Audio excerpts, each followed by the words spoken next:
और इस वक्त की बड़ी खबर, लव जिहाद पर समाजवादी पार्टी के नेता अबू आजमी का बड़ा बयान सामने आया है। महाराष्ट्र सरकार कानून बनाने पर कर रही विचार। लव जिहाद कानून का नाम सुनते ही बिफर पड़े अबू आजमी। आपको बता दें कि फडणवीस ने लव जिहाद पर बयान दिया था, जिसके बाद अबू आजमी का बयान सामने आया है। लव जिहाद से जिहाद को निकाल दिया जाए, यह अबू आजमी की तरफ से कहा गया है। और कहा गया है कि जिहाद मुसलमानों के लिए बेहद सम्मानित शब्द है। उन्होंने आगे क्या कुछ कहा है, आप खुद ही सुन लीजिए। महाराष्ट्र के उप मुख्यमंत्री आदरणीय देवेंद्र फडणवीस जी का कहना है कि भाजपा शासित राज्यों में जिस तरह लव जिहाद के खिलाफ जिहाद प्रिवेंशन कानून बना, उसी तरह से महाराष्ट्र में बनना चाहिए। सबसे पहले मैं महाराष्ट्र के उप मुख्यमंत्री जो पढ़े लिखे आदमी है उनसे कहना चाहता हूं, आप लव जिहाद से जिहाद को निकाल दीजिए। जिहाद एक बहुत ही रिस्पेक्टेड वर्ड लफ्ज है। मैं इस पे आपको कई किताबें दे सकता हूं। जिहाद को लुच्चे लफंगों जो किसी की बहन बेटियों को से शादी करें और वो धोखे से करें, ऐसी जगह पे जिहाद को इस्तेमाल करना एक बहुत बड़ा जुल्म है।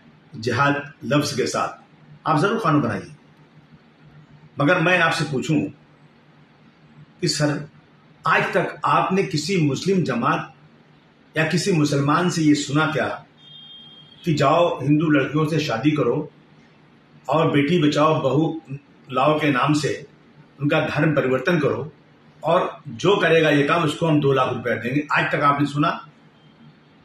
लेकिन मैं आपको दिखाऊंगा स्टेटमेंट। आगरा के अंदर कबाड़ी लोग बैठे थे, उनको ले जाकर कहा ये हिंदू बन गए, धर्म परिवर्तन। इस तरह से बहुत सारी लड़कियों, मुस्लिम लड़कियों को जो है हिंदू बनाया गया, शादी की गई।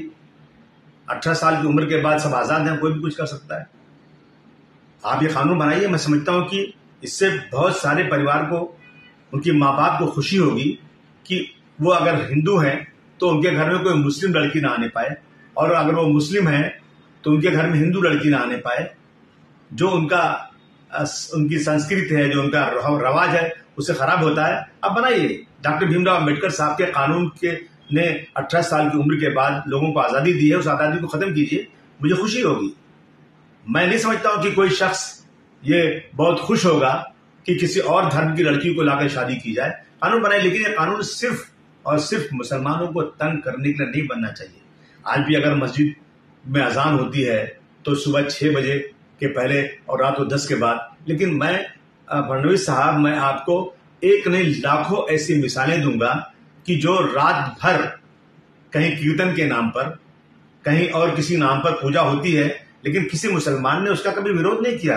धर्म सर्वप्रिय होता है, लोग धर्म के लिए अपनी जान देने को तैयार होते हैं।